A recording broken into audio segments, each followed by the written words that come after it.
直至2018年呢，個指數去到13.5，醫生呢即刻幫我安排照 MRI， 發現原來中咗前列，本身仲諗住去旅行嘅，唉，收尾都要取消啦。初做完手術呢，阿仔買俾我嘅，佢話朋友介紹，佢朋友做完手術呢都係飲肌松茸濃縮液，話俾患疾病人專用營養補充劑，幫助恢復元氣，個人冇咁攰同辛苦。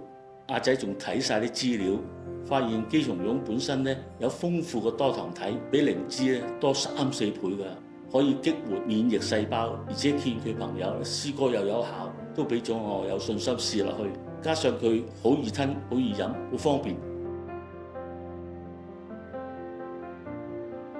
做完手術切除咗有問題嘅組織呢，都幾傷身㗎，因為始終呢拎走咗身體上一嚿肉，好傷元氣。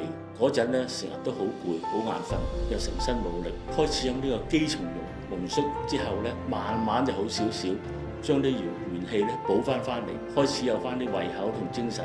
而家呢仲 keep 住飲。免疫力好咗，好少感冒，仲可以同啲朋友飲茶傾偈添。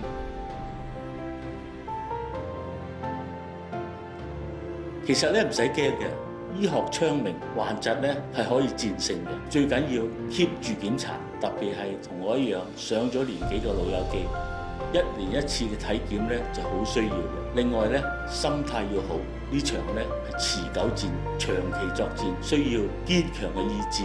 我當初唔接受，到改變心態，積極治療，終於好返晒啦！而家仲可以同我10個月大嘅孫女一齊玩，見證佢識企識行，好感恩添。